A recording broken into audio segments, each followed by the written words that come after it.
Hello viewers, শুধু পারস্য বা প্রাচ্যেরই নয়, বরং কেউ কেউ তাকে সর্বকালের সর্বশ্রেষ্ঠ বিজ্ঞানীদের মধ্যে অন্যতম বলে অভিহিত করে থাকেন। তিনি সময়ের তুলনায় এতদূর এগিয়ে ছিলেন যে তার সবচেয়ে উজ্জ্বল আবিষ্কারগুলি ওই সময়ের অধিকাংশ পণ্ডিতের কাছে বোধগম্য ছিল না। তিনি মুসলিমদের জ্ঞান বিজ্ঞান চর্চার ইতিহাসে অন্যতম সেরা একজন পণ্ডিত। ভূগোল, জ্যোতির্বিজ্ঞান এবং পদার্থবিজ্ঞান সহ বিজ্ঞানের বিভিন্ন শাখায় অবদান রেখে ইতিহাসের পাতায় অমর হয়েছেন তিনি। বলছি আল বিরুনির কথা। পুরো নাম আবু রায়হান আল বিরুনি। মধ্যযুগে যে সময়টাকে ইসলামের স্বর্ণযুগ বলে অভিহিত করা হয়, সেই সময়ের আলোকিত মানুষ ছিলেন আল বিরুনি। চলুন আজকের ভিডিওতে আল বিরুনির আদ্যোপান্ত জেনে নেওয়া যাক।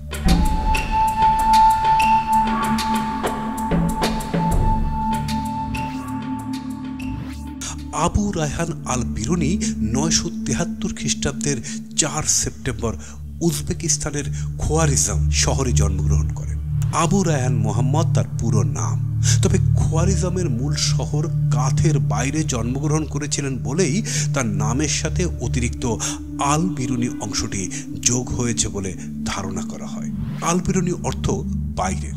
আবু রায়হান আল বিরুনির পিতামাতা তার শৈশবেই মারা যান। তিনি কোথায় কার কাছে বড় হন এবং পড়ালেখাই বা কোথায় করেন, এইসব বিষয়ে কোনো তথ্য পাওয়া যায় না। ধারণা করা হয় তিনি মক্তব এবং মাদ্রাসায় পড়ালেখা করেছেন। উচ্চশিক্ষা তিনি লাভ করেছিলেন কিনা তা জানা না গেলেও তিনি নিজেকে সমৃদ্ধ করেছিলেন দেশে দেশে ভ্রমণের মাধ্যমে, এটি নিশ্চিত। তার শৈশব, কৈশোর এবং শিক্ষাজীবন সম্পর্কে বিশদ জানা যায় না, তথাপি অল্প বিস্তর যা কিছু জানা যায় তা নিয়েও রয়েছে ব্যাপক বিতর্ক। আল বিরুনি জ্যোতির্বিজ্ঞানে পড়াশোনা চালিয়ে যেতে নিজ শহর থেকে অন্যত্র যাত্রা করার জন্য মনস্থির করেন। আল বিরুনি 996 খ্রিস্টাব্দে রাবিতে বসতি স্থাপন করেন, যা বর্তমান তেহরানের কাছে অবস্থিত। দুর্ভাগ্যক্রমে আল বিরুনি তখনও নিজ জন্মস্থানের বাইরে খুব বেশি পরিচিত ছিলেন না, যার কারণে রাবিতে কোনো ভালো ওস্তাদ তাকে গ্রহণ করেনি। তিনি দরিদ্র ছিলেন কিন্তু আত্মবিশ্বাসী ছিলেন এবং পড়াশোনা চালিয়ে যান এবং রাবিতেই থেকে যান। একদিন একটি ঘটনা ঘটে যায় যা আল বিরুনির জীবনে অনেক গুরুত্বপূর্ণ মোড় হিসাবে কাজ করে। আল খুজান্দি নামে একজন সম্মানিত জ্যোতির্বিদ সূর্যের গতিপথের উপর পর্যবেক্ষণ করে রাবির অক্ষাংশ পরিমাপ করছিলেন। সেই পরীক্ষার ফলাফল দেখে আল বিরুনি আল খুজান্দির ফলাফলকে ভুল বলে আখ্যায়িত করেন। তার স্থানের স্থানাঙ্ক নির্ধারণ এবং স্থানগুলির মধ্যে দূরত্ব সঠিকভাবে নির্ণয়ের জন্য আল বিরুনি একটি আরও উন্নত ও নির্ভুল ব্যাখ্যা করেন। এই পর্যবেক্ষণের কারণে তিনি অন্যান্য পণ্ডিত এবং বিজ্ঞানীদের কাছে রাতারাতি পরিচয় ও খ্যাতি লাভ করেন। 998 সালে আল বিরুনি তাবারিস্তানের আমিরের দরবারে যান। সেখানে তিনি একটি গুরুত্বপূর্ণ কাজ করেন, যা প্রাচীন জাতির কালক্রম নামে পরিচিত। আল বিরুনি ব্যাখ্যা করেছিলেন যে তার কাজের লক্ষ্য ছিল যথাসম্ভব সঠিকভাবে বিভিন্ন স্থানে সঠিক সময়কাল নির্ধারণ করা। বইটিতে তিনি বিভিন্ন ক্যালেন্ডার পদ্ধতি যেমন আরবীয়, গ্রিক, ফার্সি এবং অন্যান্য বেশ কয়েকটি বিষয় নিয়ে আলোচনা করেন। গজনির সুলতান মাহমুদ যখন 1017 সালে বুখারার আমিরাত জয় করেন, তখন তিনি সমস্ত পণ্ডিতদের নিয়ে তার রাজধানী গজনিতে চলে যান। আল বিরুনি তার জীবন কাটিয়েছেন মাহমুদ এবং পরে তার ছেলে মাসুদের সেবায়। তিনি রাজ্যের সেরা জ্যোতির্বিদ ছিলেন এবং ভারতের উত্তর পশ্চিমে আক্রমণের সময় মাহমুদের সাথেই ছিলেন। সেখানে কয়েক বছর বসবাস করেন। এই সময় তিনি ভারতের ইতিহাস লিখেছিলেন। এটি 1030 সালের কাছাকাছি এসে শেষ হয়। তার রচনাসমূহ। আল বিরুনি একজন অত্যন্ত কুশলী লেখক ছিলেন। বিভিন্ন বিষয়ের উপর তিনি অসংখ্য বই লিখেছেন।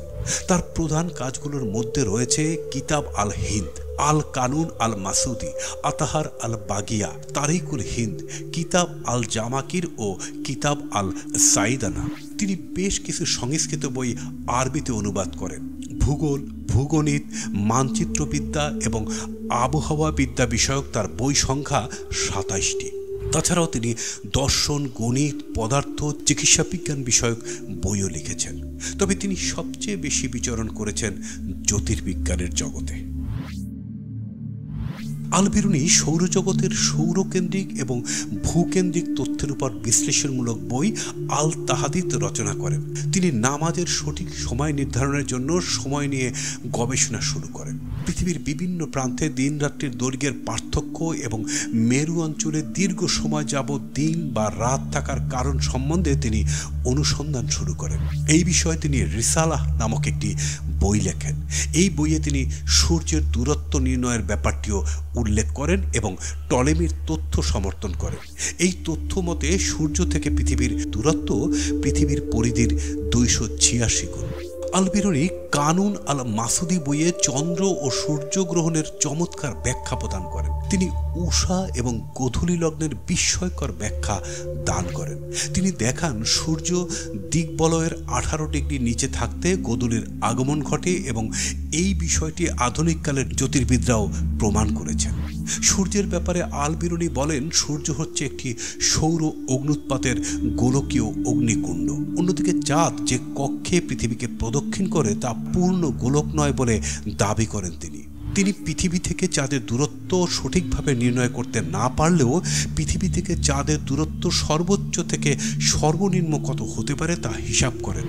জোয়ার ভাটার ব্যাপারে তিনি চাঁদের বিভিন্ন সময়ের বিভিন্ন অবস্থানকে দায়ী করেন।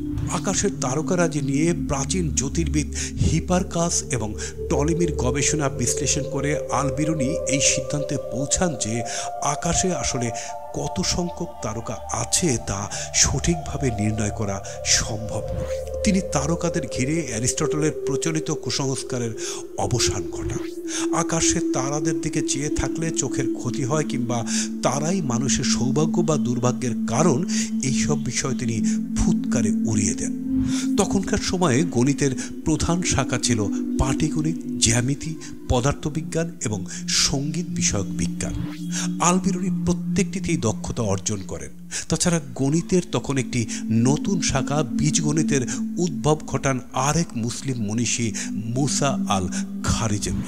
আল বিরুনি বীজগণিতও চর্চা করতেন, তবে পাটিগণিতে তিনি অধিক দক্ষ ছিলেন। তার রাশিকাত আল হিন্দ বইয়ে তিনি গোলকীয় ত্রিকোণমিতি সম্বন্ধে বিস্তর আলোচনা করেন। জীবাশ্ম বিজ্ঞানেও আল বিরুনির দারুণ ঝোঁক ছিল। তিনি আরবের মরুভূমি জুরাইন এবং খোয়ারিজমে আবিষ্কৃত ফসিল নিয়ে গবেষণা করেন। গবেষণা করে তিনি জানান আরবের সেসব মরুভূমি কোনো এক প্রাগৈতিহাসিক কালে বিশাল সমুদ্র ছিল, যদিও এ ব্যাপারে কোনো ঐতিহাসিক বা বৈজ্ঞানিক প্রমাণ পাওয়া যায় না। তিনি 7টি আকালিম বা মহাদেশ, বিভিন্ন সাগর, উপসাগর এবং মহাসাগর সম্বন্ধেও ভালো জ্ঞান রাখতেন।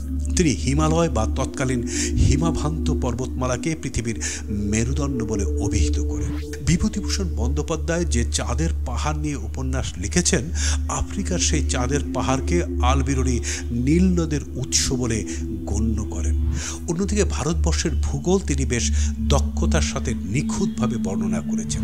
দক্ষিণ এশিয়ার অন্যতম দীর্ঘ নদী সিন্ধুর উৎপত্তি এবং প্রবাহ পথ সম্বন্ধেও আল বিরুনি গুরুত্বপূর্ণ তথ্য দিতে সক্ষম হন।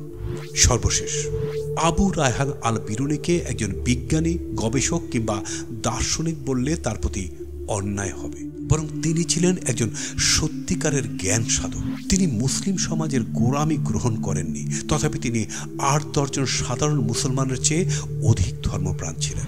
অদম্য পরিশ্রম, দুর্দান্ত যুক্তি এবং অক্লান্ত প্রচেষ্টায় আল বিরুনি মধ্যযুগের একজন শ্রেষ্ঠ ভূতত্ত্ববিদ, জ্যোতির্বিদ কিংবা জ্ঞান সাধক হয়ে ইতিহাসের পাতায় অমর হয়ে রয়েছেন। ভিউয়ার্স, ভিডিওটি সম্পর্কে কোনো মতামত থাকলে কমেন্টস করে জানিয়ে দেবেন, আর ভিডিওটি ভালো লাগলে শেয়ার করে দেবেন। ধন্যবাদ।